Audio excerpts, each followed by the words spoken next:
So our final panelist, you know him as a columnist for 24 Hours.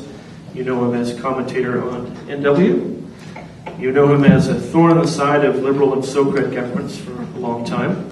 And some of you remember him as the ultimate insider with Glenn Clark and other NDP administrations.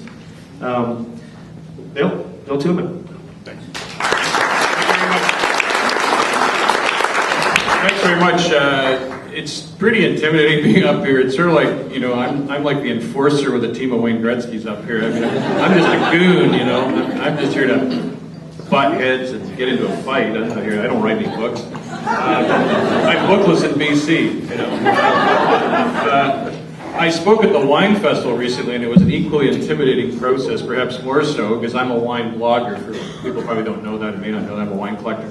And I'm sitting there with a panel of top wine makers, agrologists, wine distributors from around the world, from Argentina, Spain, and then I've got this little wine blog, and I said, why the hell did you put me on here? But by the end of it, I knew why, and now I know why tonight, too, because I am the hitter here.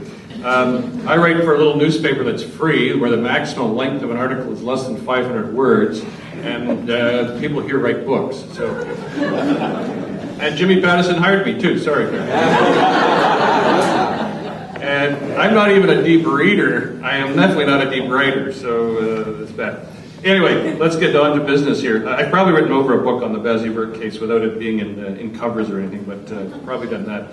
I was at the Louvre recently in the summer, and there was a fascinating exhibition on how the curators and the staff of the Louvre, just before France was invaded by the Nazis, managed to organize and hide away the biggest and best pieces of art in France from the Nazis for the entire occupation. In this province, we've got a government that wants to keep books out of the hands of the people. It's unbelievable. No one's used the words BC Liberals yet until Dan did, or bastards, but I'm going to put them in one sentence. The BC Liberals are being bastards about libraries and education and books.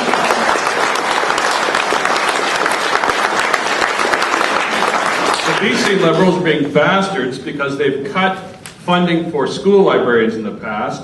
It's a wider pattern. They've cut Books for Babies programs. They've eliminated reading center grants. They've eliminated funding for 16 regional literacy coordinators. They've made major cuts to Literary BC's directory and read line. They go on and on and on. There's all sorts of stuff there. So the question is, what can we do? What can we do to stop this? We've got a small meeting here today, which is good, and God bless you for coming out. $20 for parking, you can buy a book for that.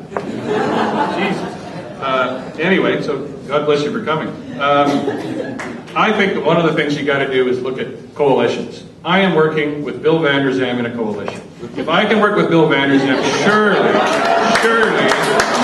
authors who don't necessarily agree to read each other's works can get along. Surely librarians who hate each other's guts can get along. Surely unions that don't get along can get along for the sake of our libraries. How about, I got a couple ideas. How about former premiers for libraries? It would be a powerful group.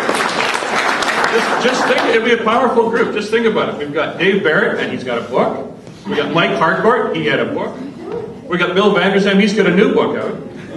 Bill Bennett has a book written about him, and Stan wrote books about him. I think he thought they were garbage, but he's sort of older now. He might not see it the same way. I actually was at his book launch, so there you go. I think that former premiers for libraries would be a great group, and I urge you. We've also got Rita Johnson. I mean, she's reading trailer trash down in a trailer park in Arizona, but you know, what the heck? Read what you like. I always say read what you like.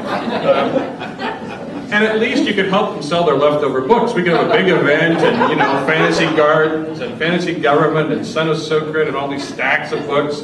Rolf could dig them out of the basement for Stan, and all that sort of stuff. So former premiers for libraries.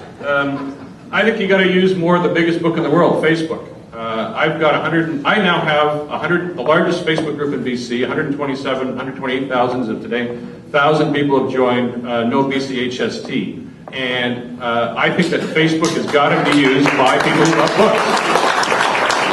You've got to get all sorts of people on fighting in favor of libraries and go on Facebook. And you'll be happy to know, I'm sure, because this is a crowd I can say this at. Was it a hockey game on? Is that why there's a parking problem? I don't know. Basketball. I thought we lost that team. Okay.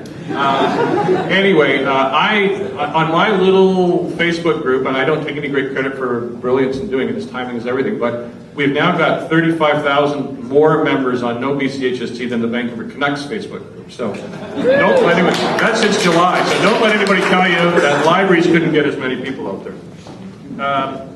I also think you've got to think about fining our premier, Gordo, Mr. Literacy, and I would fine him for an overdue lack of books. I think there should be a giant fine levied on this guy. He should not be allowed to go into any goddamn library in the goddamn province because he hasn't put any books into it, and he's taken them out. Give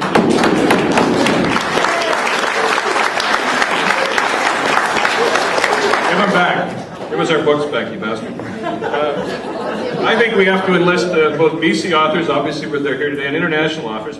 Libraries know no borders, and neither should your campaign. Let's get international authors saying, what the heck is going on in British Columbia that you guys have a premium who says he's for literacy, and he's stripping the libraries. That's disgusting, and we should get anybody who will join in, Alberto Manguel, anybody in the entire country and the entire world to do that. Lastly, I'll just end on this point. Do not presume that you have lost. This is only the first chapter. A happy ending is still possible.